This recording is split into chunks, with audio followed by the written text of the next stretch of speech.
Good morning and welcome to Weekends with Whitney. Coming up in this morning's show, only once in America's Civil War, all fighting stopped in the name of brotherhood.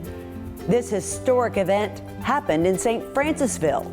The surprising story of brotherhood superseding statehood in a war that was ripping our country apart. How love conquered all and why. Plus, meet one of Louisiana's music proteges who even plays instruments like those in the Civil War, along with dozens more.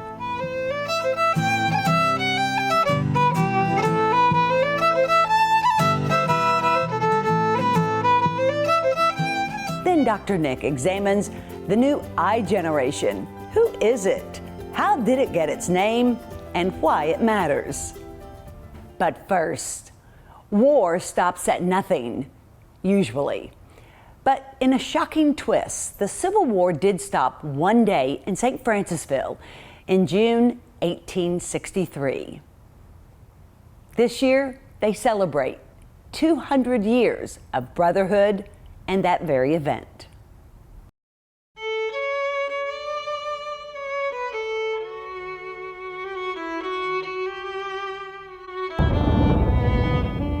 In one of the most critical battles of the Civil War, Confederate and Union forces were fighting for control of the Mississippi River in the Battle of Port Hudson.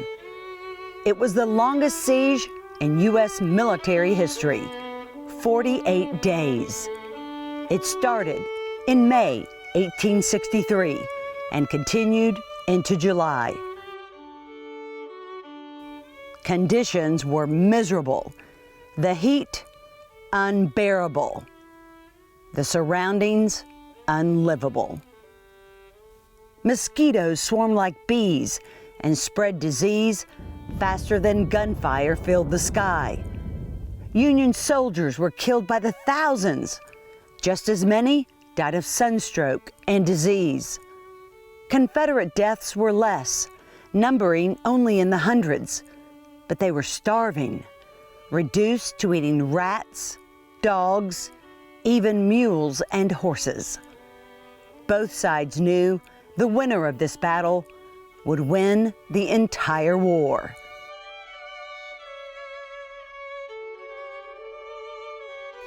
They were fueled by determination and dedication. But nearby in St. Francisville on June 12th, the war came to a complete stop. Bitter enemies put down their weapons and united for a purpose greater than war. The day the war stopped is a story of love, loss, and dignity, proving that even in the midst of the impossible, all things are possible. John Hart was Union commander of the USS Albatross. He was also a Mason. When he died suddenly, his officers knew he wanted a Masonic burial. They took a daring risk and went ashore under a flag of truce in St. Francisville to see if there were any Masons who'd conduct a funeral. There were, and they agreed. This will be the 20th year Masons at Feliciana Lodge 31 have honored that show of brotherhood with this reenactment of Hart's burial.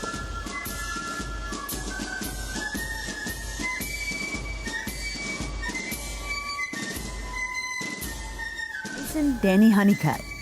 Our brothers back then stopped the war to get together and bury one of our brothers. And to us, it means a lot. So we continue that with the reenactment every year. Francis Karwoski is a Mason at the same lodge in New York as Union Commander Hart. This is his 17th year to be here. We look at that and try and guide ourselves that way.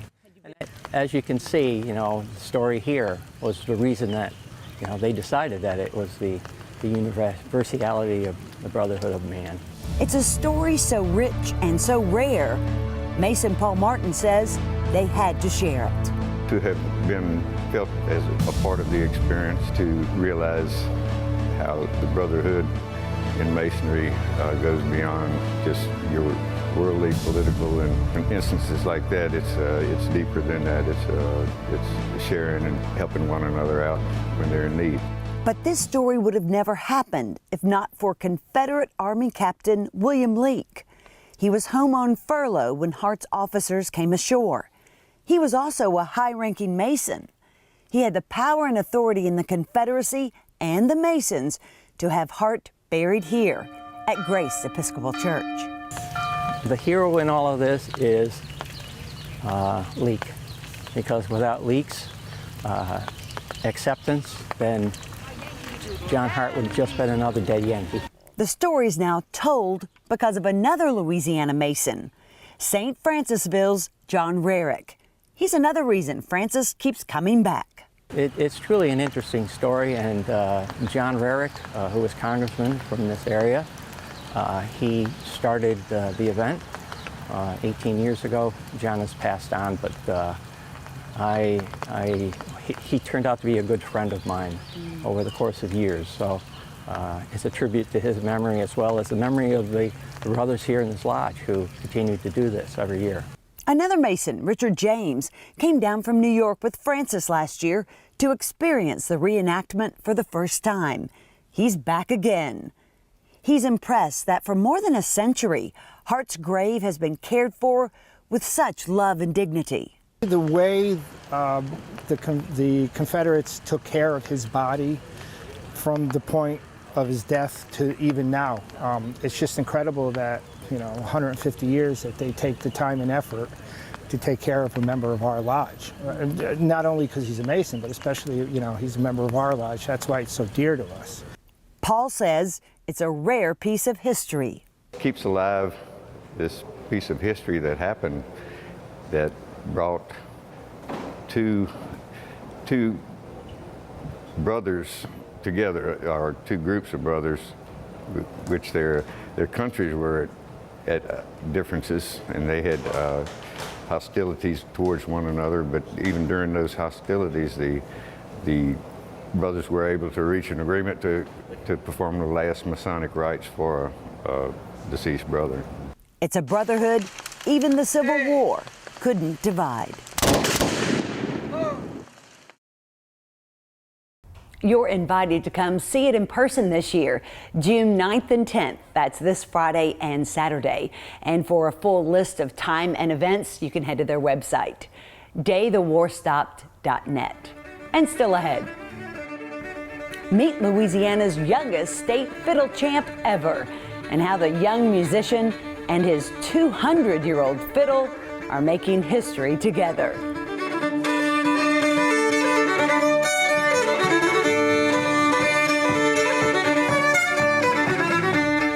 Then, the new i-Generation. Dr. Nick tells us who it is and why it matters as Weekends with Whitney continues. Maggio, the only way to go. Maggio Buick GMC, your satisfaction's our specialty. We really deliver on Falls River, here in New Roads. Small town atmosphere, legendary service for over 60 years.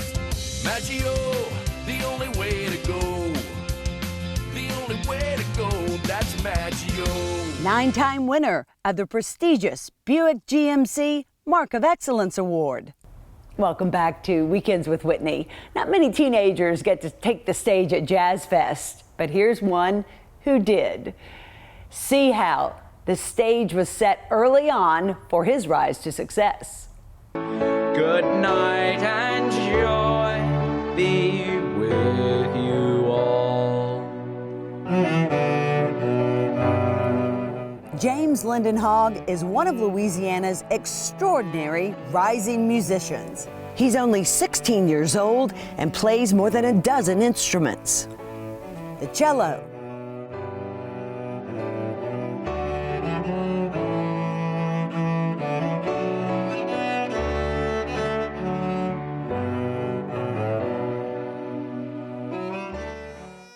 the bagpipes,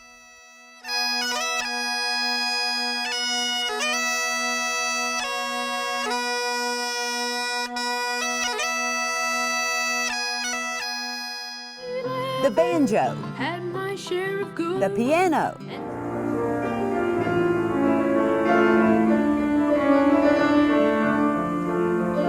the military fife,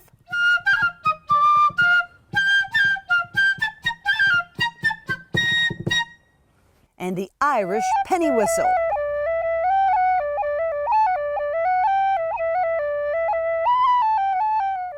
But he's most known for his mastery of the violin.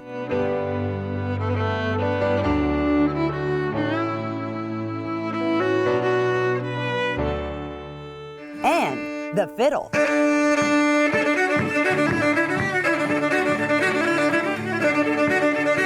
In fact, he's the youngest state fiddle champ ever.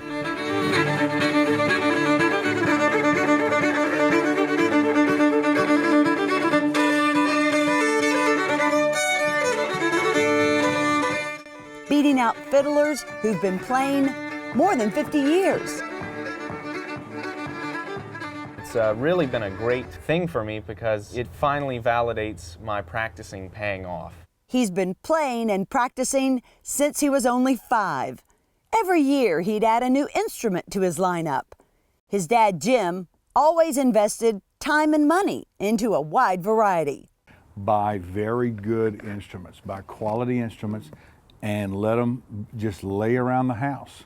Certainly when he was first starting, and I've got a nice vintage instrument, I'm like going, because he's banging on it and he's not, but that's the only way they're gonna learn is they gotta be able to take ownership of them like it's theirs. And so that's what I did with him, Linda and I, and we bought quality instruments, and he took pride in the instruments, that they weren't toys, they were the real McCoy. Like this one. This violin is shockingly 230 years old. And it took a long time for me to find that, but and it sounds so old. And nothing against Chinese-made violins, but they don't sound like old world violins, period. And that one came from where? Where was it made? That one came from actually northern Italy. Another violin of his is 150 years old and once unplayable. Jim says it's symbolic of life. We sent it down to a luthier that knew what he was talking about, and he took that violin and he rebuilt it. He took all the parts apart, and it took him a long time to do it, and he shaved the wood and everything, and now it's just brilliant the way it sounds.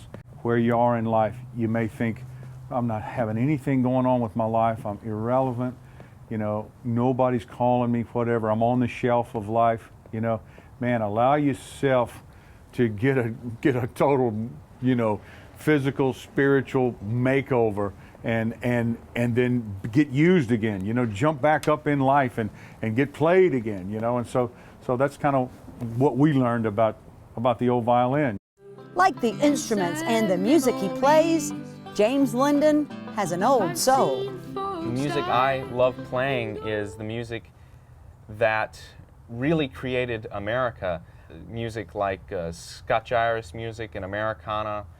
Of course, some of the musicians, that inspired me would be people like Pete Seeger and Bob Dylan, even a lot of musicians that no one even knows about. For instance, Stephen Foster, America's first pop artist. He wrote Camptown Races, Old Susanna, Beautiful Dreamer, and many other folk songs. And he was America's first pop artist because before that, everyone was still singing the old songs from England and Scotland. He's a different sort of young man. He absolutely loves music, he loves history, he loves the founding of this country. He loves everything period authentic. So he occupies his mind with learning. He learned a lot on a recent trip to Europe. He visited 15 countries and even performed in a 14th century German village. It expanded my music ideas because I realized that there is a whole world out there of different kinds of music, and I love all kinds of music. I don't want to stick just to one style, I love all kinds, and so I like to try different kinds. And European music, there's all kinds. his own musical roots run deep too. My dad had a band before I was born, and growing up, I could go and, as a little child, play the mandolin or something like that, just get up on stage and bang on it. My mother was an amazing yodeler. She could yodel. My mother really could have been on the Grand Ole Opry. She really could have. She could sing like Patsy Montana. His dad wasn't a musician, but he loved music. He would travel around to Nashville and Memphis and wherever. When he'd come home, he'd bring home these hillbilly records, Hank Williams and Ernest Tubb and Grandpa Jones. And so we had the Beatles, and we had Hank Williams and Ernest Tubb. And every Saturday morning, he'd wake up at 6 o'clock in the morning, and he'd play, Grandpa Jones. Hey, Rattler, hey, Rattler, just as we go, here we go again. And then we fell in love with it. James Linden just released a CD. It's called College Fund Volume 1. You can tell by the name that the profits that are made by selling the CD are going for my college fund. But it's a lot of the music I love to play, and a few songs that I wrote. The genre, if you will, of the music would be Americana, Old World, and Scotch-Irish. Lakes of the Pontchartrain is one of those old world songs on his new CD. Lakes of the Pontchartrain. Father and son often play together. I cherish it. People say, oh, I know you're proud of your son, and I'm back here in the background going, I'm just smiling.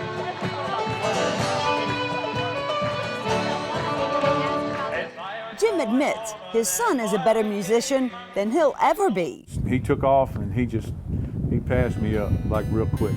His musical style isn't mainstream. People are looking for more authenticity, and James Linden brings that authenticity to his audiences wherever they go. It's not just 7-11 music, where it's 7 words and you got to sing them 11 times. It's original music. It's not where you're copying another sound. I play music because I love playing music, and I love playing music to honor God with it.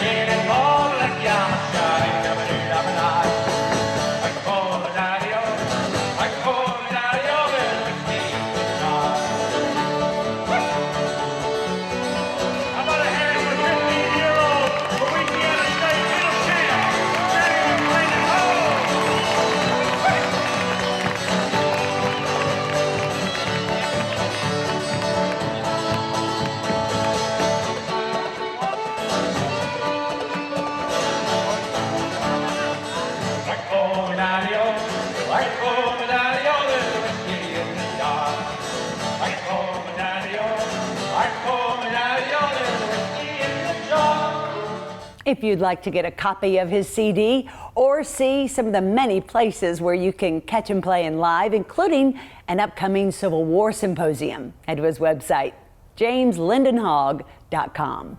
And still ahead, Dr. Nick explains the i-Generation.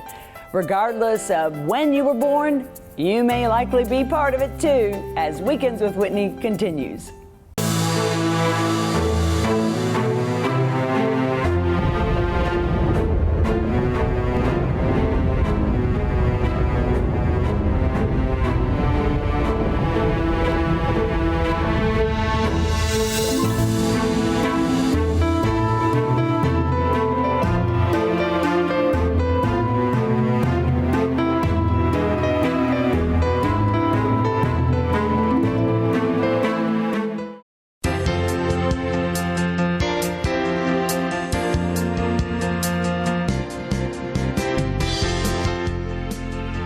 We have the me generation, the X, the Y, and now the I. Dr. Nick joins us with more. The i-Generation.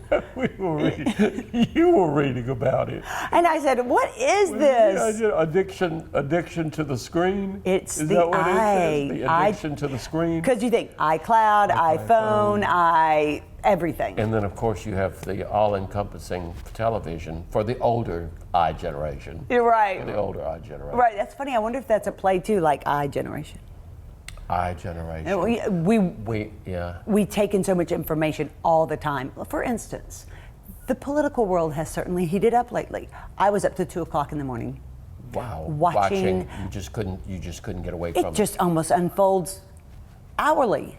And some days it does. Every hour. I mean, from 8 o'clock in the evening, there'll be more and more and breaking news, and I just can hardly wrap my brain around it. So part of that is understanding, and part of it is just the different people that they're interviewing. But that's silly.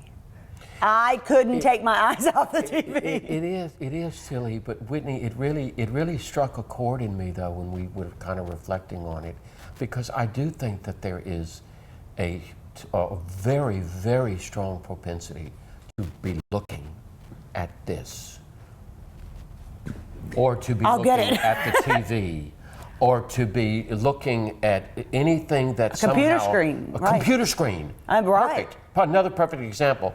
And again, it's just, I think it's just so interesting because it's one of those challenging things that says I need to be looking at people too, and I need to be looking in the eyes of people. I recently went on a vacation. Not if you go to a meeting because they're all doing this. Well, I recently went on vacation on a cruise. Do you know what my biggest complaint was? And that's why I say this touched me. Tell me. They didn't have but just a few channels on the television. Oh. And I really wanted more channels. I wanted more options. You were going to watch television on a cruise? I would want to go into my room at late night and it unwinds me and flip. And I didn't want to watch news. I wanted to watch something, biography, history, something. Sure. But it was still somehow an inability. Why didn't I pick up a book?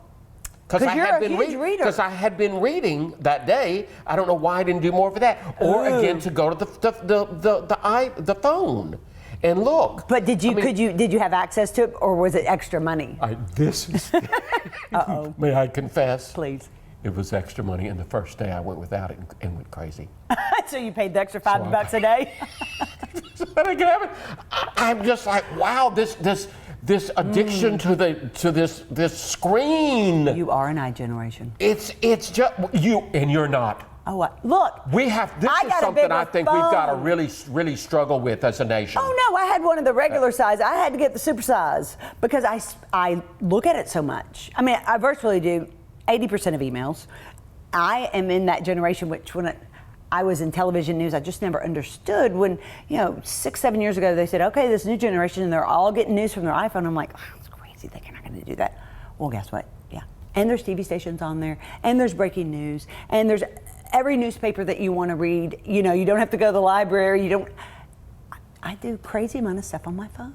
I'm guilty. I do think I'm getting that little neck pain in the back. but then let's because you're always saying, okay, how can we change it? Okay. These are the things that I think we just have to be aware of. Memorial Day came around. I told you that I wanted to come over here and swim. Yes. I didn't want to see news or do anything but lay out, get in the water. Yes. And sit in the shade since I have to watch the sun. It rained. And I said, well, why don't Ada Public clear it by the afternoon? I never heard from you. It didn't clear up. But let me tell you what I did that you'd be proud of me for. Tell me. I cleaned the closets. Bravo. Now, I'm telling you, I would have much rather sat around and watched TV. True. Or read, but I said, I gotta get in there. Whitney, I felt it's such, know how good it feels because you do it. And I need to do it again. You do it. But I'm just saying things like this that are really very therapeutic and good for us to get out into the yard, to, pull out an instrument, to pull out a book, do journaling, get away from the screen. I think it is a powerful message for all of us in this culture. Get away from the screen. I'm going to tell you something frightening, okay? I don't feel very productive if I am not looking at this often. I feel like I'm neglecting emails, I'm neglecting text messages, I'm neglecting following the news, I'm neglecting things. When I go out in my yard and work for 2 or 3 hours, which I love, I feel almost guilty, like it's a guilty pleasure. Like I'm not learning something, I'm not interacting with something, I'm not responding, I'm being lackadaisical about responsibilities because of this. Yeah. Now, isn't that a little frightening? Well, what really surprises me about what you're saying is that you're smart. And when I say smart, I mean so much of what is on the screen And so much of what we think is on the phone is so nonsensical and so unbelievably boring. I mean, I'm watching TV, the screen, and I see 5 different segments on Tiger Woods trying to walk. Does that really mean anything to me? Do I need to watch Tiger Woods try to walk? Over and over and over? Over and over and over again. There's a sickness, Whitney, in the media. And we get trapped into it. And I think we are trapped. I think, although, I mean, I'm surprised that you say it, I think one of the reasons why I get caught up in it is I'm looking for the next drama. I'm looking for the next shoe to fall. I'm looking for the next tragedy. And I think that's very questionable. When I got back on the internet at the cruise, I was sorry I did it, because what did I start doing? Checking the messages. Maybe it's not so much turning the screen off, but again, deciding what we're going to allow into our beings. Okay. I mean, you know, you've said to me a number of times that you're fascinated with slavery and the Civil War. Yeah. No, Whitney, I don't think that's negative screening. I think that's a real interesting hobby for you. Just like I'm interested in music and like to learn new songs.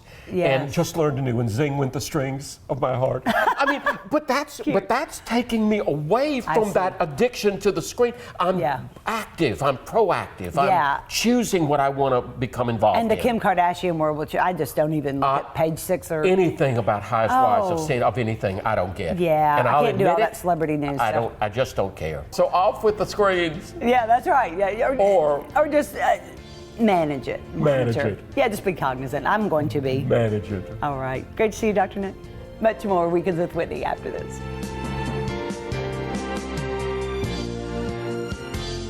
Atlas Foundation Repair, fixing your foundation problems for more than 30 years while preserving and protecting your trees. Thanks for sharing some of your time with us here on Weekends with Whitney. Hope to see you back here again next week. Until then, we leave you with this.